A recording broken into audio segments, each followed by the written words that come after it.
Yo, what it do, 2K fans? It's your boy JuKIng the Boss, and it's been a while since I've given y'all the introduction, which means that we are officially on the road to NBA 2K21. Now, as much as I enjoyed NBA 2K20, I do believe that there's some improvements that can be made. So today I'm going to talk to y'all about 4 improvements that I would love to see in NBA 2K21's My Career. Now, this isn't a wish list video. These are improvements of pieces of the game that already exist, and I would love to see them change for the better. So, like I said, we're going to talk about 4 improvements that I would like to see come to NBA 2K21's My Career. All right, so the first thing I want to take a look at, of course, is the virtual currency. Now, let's get it out of the way because we all know it's not going anywhere.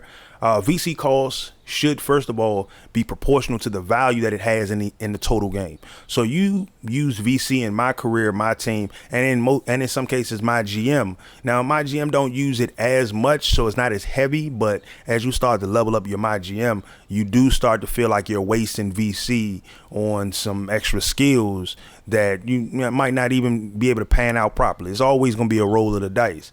So in the NBA game, in My Career, that's where you can earn the most VC.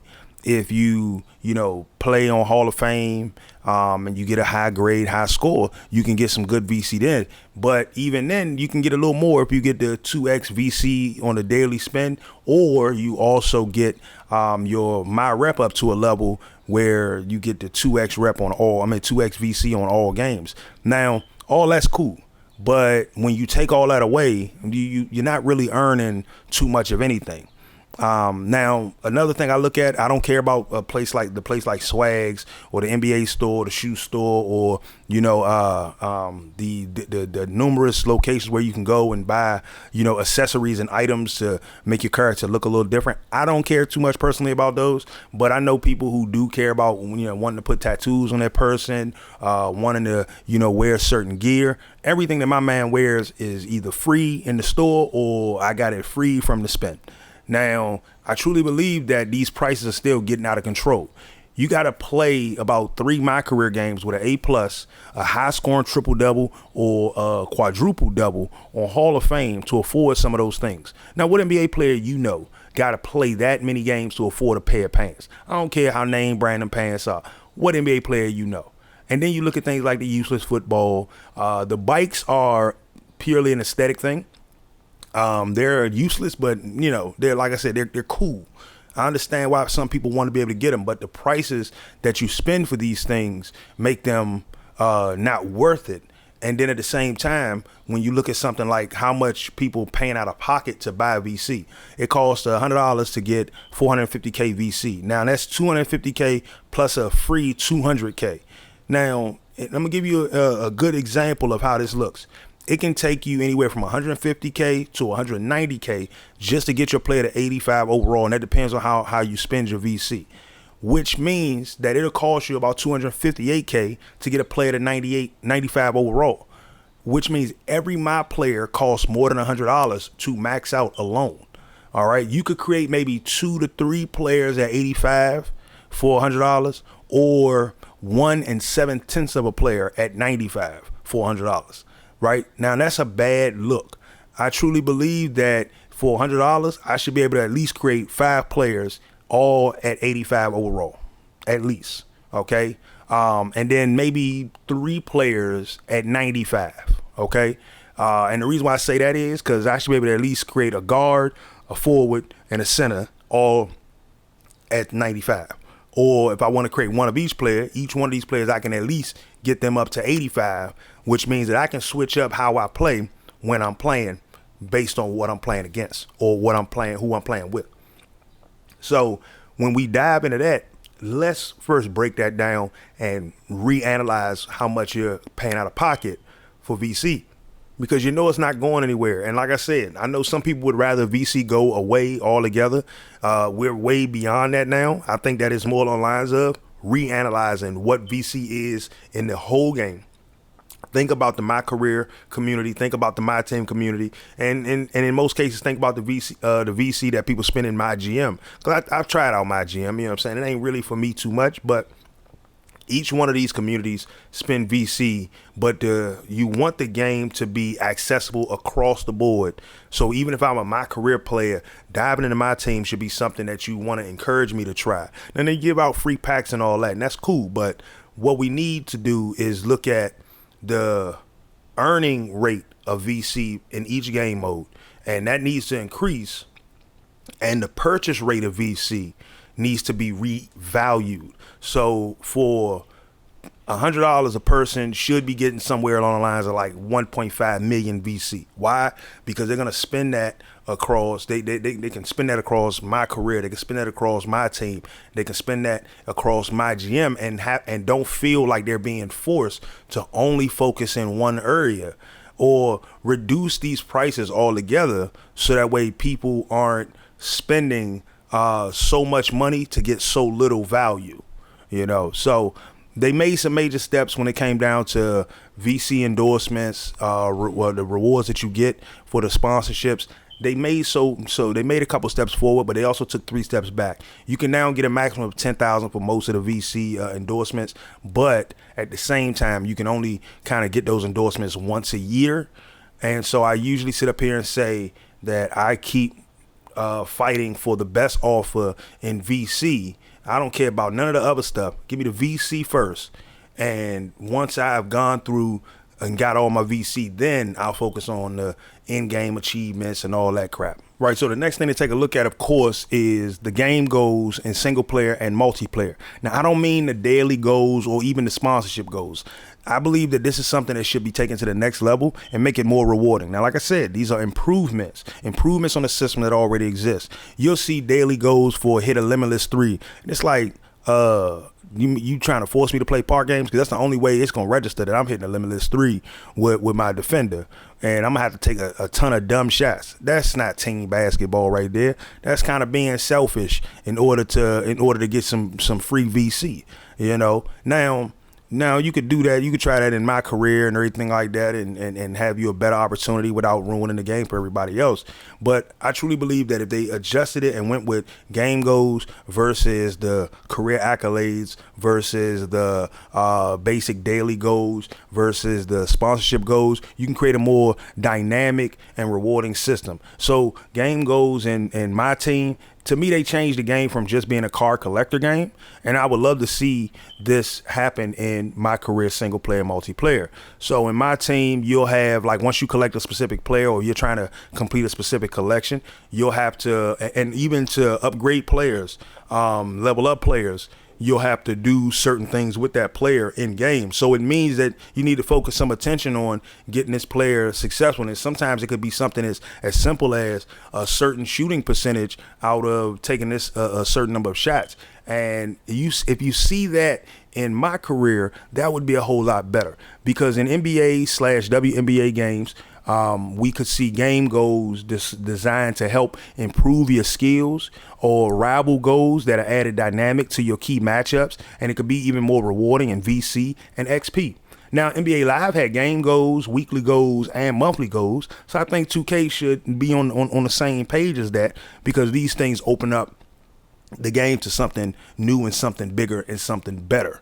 Now, in multiplayer games, instead of people trying to shoot the lights out the gym, maybe we could see more people trying to play team ball with new game goals, and maybe even, once again, dynamic goals that occur during the game. And I'm going to give you an example. One person goal could be to control the paint by out-rebounding their opponent. Or you might have 2 point guards that are matched up that might have to have an assist battle. And dynamic goals could be something where, say for instance, if the team you're playing against, they went on a 10-0 run to end a quarter, and your dynamic goal coming out of the half or coming out of the quarter could be change the tide of battle, score 10 unanswered points. It forces people to at least try to play their best team ball. Now, there's certain things you're not going to take away from the cheese and all that kind of stuff, but just by creating a more dynamic situation, you create a more basketball friendly situation. Not just, it's all about the bells and whistles. It's about the little things that matter.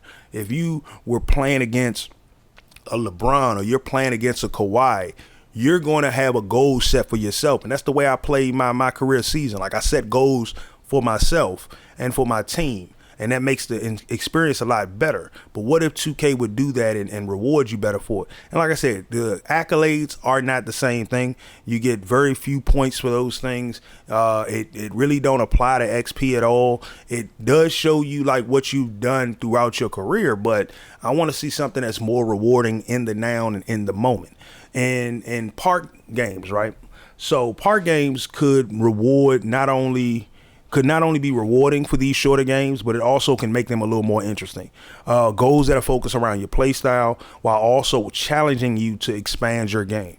Now, it's hard to really find some good examples for that because park games are short. They only go to 21. But maybe something more along the lines of shoot a 3-pointer, knowing you don't have a 3-point shooting archetype. Now I know people who got bigs that are glass cleaners that can shoot from the corner, and some of them can even shoot from the wing and everything. And that's skill right there. That's when it comes down to picking a jump shot that you like the best, that you feel is the easiest to hit the sweet spots on, and ultimately playing the game in the park would make it a little more fun for those who like myself, or even those who just like to grind it out in the park. Having goals that change dynamically from game to game, like once you get 4 wins in a row, you could have a big bonus goal to say reach a 5-game win streak. Little things like that could change the game of the dynamic and keep you on the sticks a little more, investing your time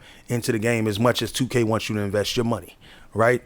So game goals, I would love to see those take the next level. Like I said, build on that daily goal crap, revamp that. Build on the sponsorship goals, revamp that. Build on the career accolades, revamp that. That could make that a lot more interesting. So the next thing I want to focus on is, of course, an improved My Player Creator and skills system. And I want them to build on what they have, not try to reinvent the wheel. And this is what I mean. In 2K20, we saw the first step forward in the right direction, going back to where you were able to upgrade your player your way. But I think more can be done to build on top of that. So real quick, the badges, I feel, are too much of a factor in some cases. You hear a lot of stories about badges being OP and all that. And to me, it's less about them being OP and more about some of them just not being viable badges, being badges that you would need.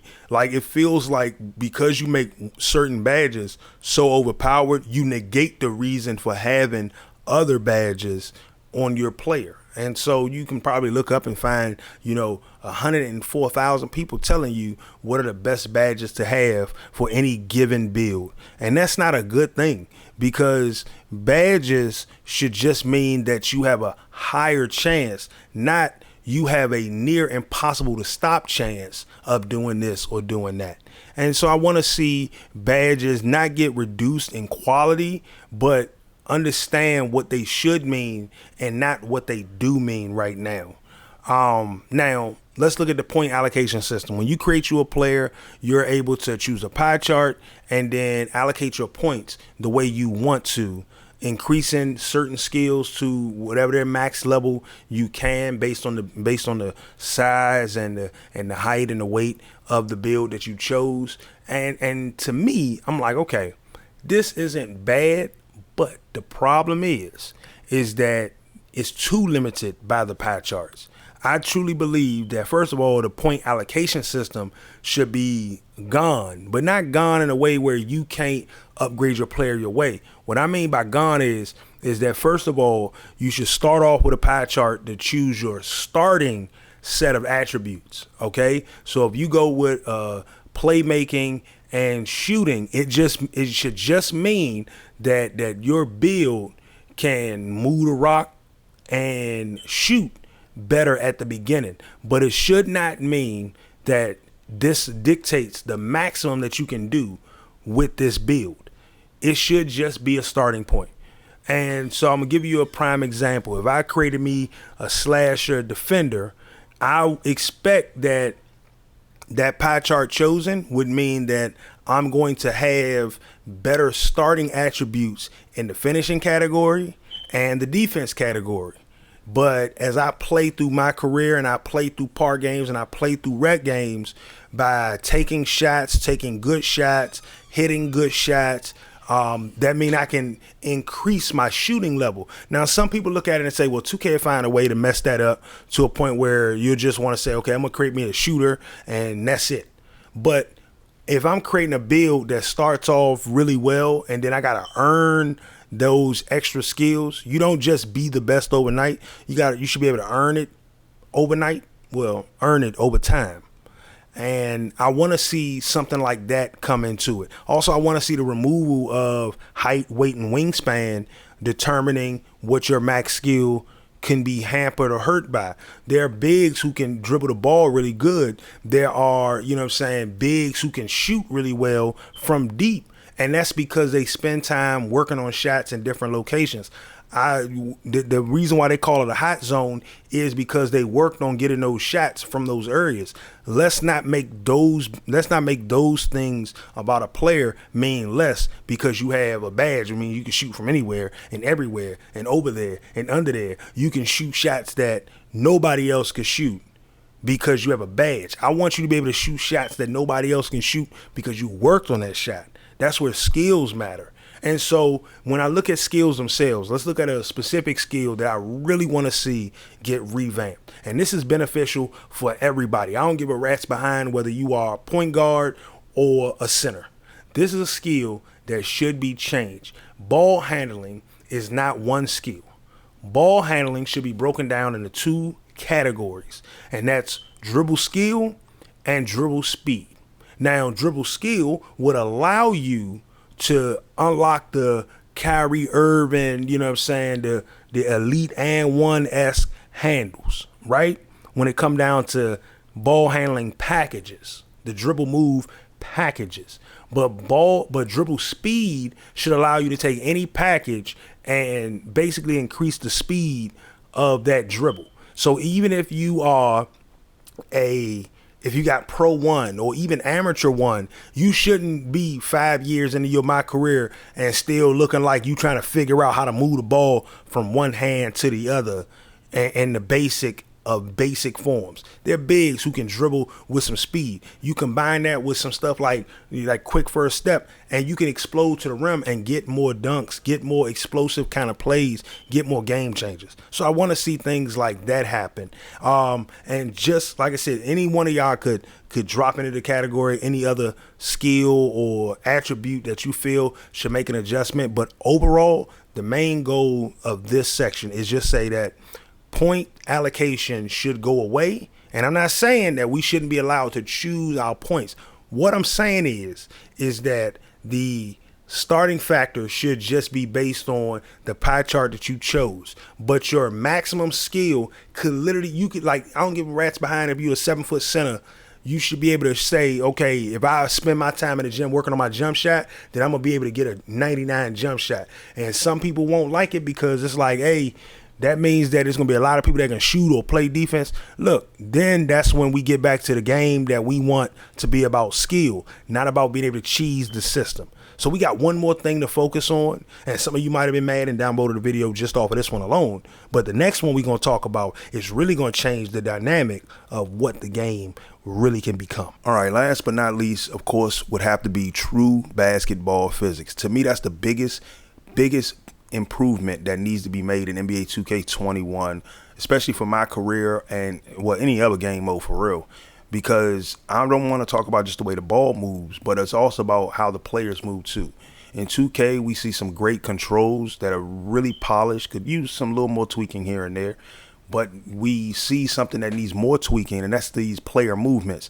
They're so stiff. Everything feels more robotic, as natural as they try to make it look. Can animations is what's driving this system that's in place. So that locomotion system that they had, it was great in 2K12 and maybe even 2K13. And I might even go with it in 2K14 when the system, when the Xbox One and the PS4 first had NBA 2K.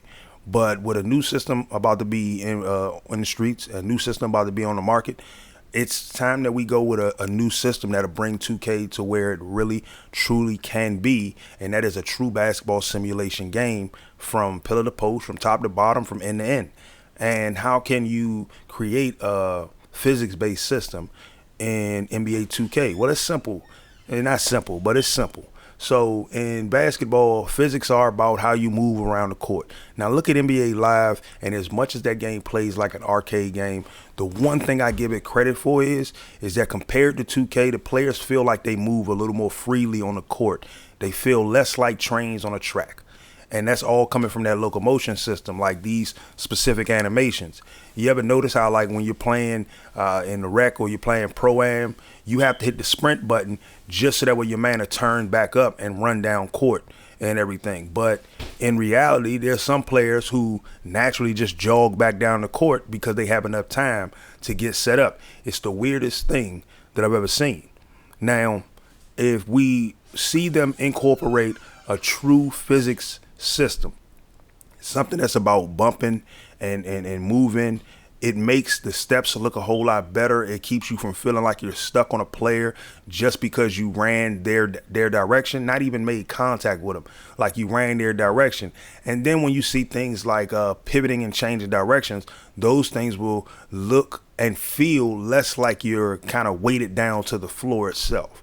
So in most games, when you start to see physics kind of come into it, whether you're talking about shooters, whether you're talking about action, open worlds, when you see physics come into place, either some of them use a basic ragdoll physics that they improve upon, or you see ones that kind of use like more real points of emphasis. You know, when a person gets hit in a certain part of their body, when you see fighting games like UFC, a person gets hit and everything and their body reacts to that hit.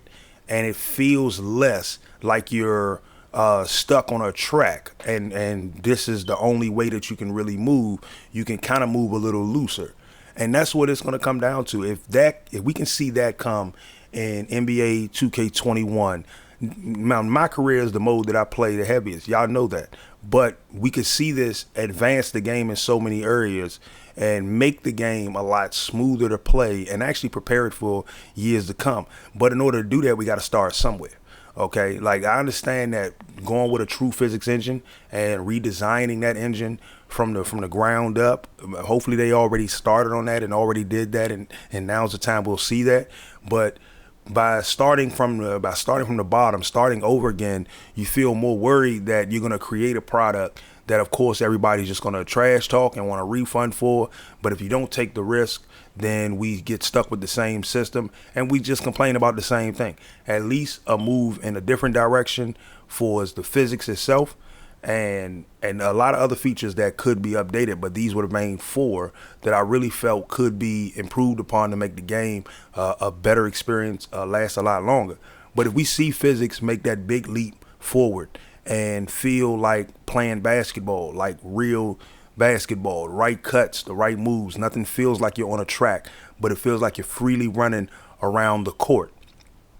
I kid you not, I think we'll have the best year of 2K the second that happens. So those are just my thoughts on some of the things that I want to see make improvements. This is not a wish list because it's really just about building on what's already there. And so I would like to hear from you as well. Let me know down in the comments below if you know of a feature that exists in the game that you would love to see improved upon. Could be something small, could be something big. I know most people would love to see VC go away, but to me, I just want to see a game that becomes what we want it to be, and at the same time, give us something close enough where it's like, okay, they're on the right path and they're moving in the right direction. And I'm looking forward to seeing the updates that they'll make throughout the year, throughout the life cycle of the game, tweaking it and making it a little bit better. Because that's the best thing about where video games are at now. A developer can update a system on the fly. But before you can update that system, you got to put that system into play. So we first get the physics engine put into play, and then we build upon it by making adjustments, by making slight improvements and changes in the reactions, changing those levels just little at a time and seeing where we find the sweet spot of it. Then all of a sudden, I won't say that we won't be complaining, because there's still going to be people complaining. But putting a new system in place, you're going to get less complaints that are viable. You're going to get less complaints that aren't viable. less complaints about a system that seems to be moving 2K in a new direction and making it closer to basketball. I hope you all enjoyed the video, man. If you did, hit the like button, subscribe to the channel if you're new, and let me know down in the comments below. Like I said, I want to hear what you would like to see get improved upon from previous 2Ks. It could be from any 2K that you saw, any 2K that you played. Let me know down below. This your boy JuKIng the Boss, and I'm going to catch you guys on the next one. Peace.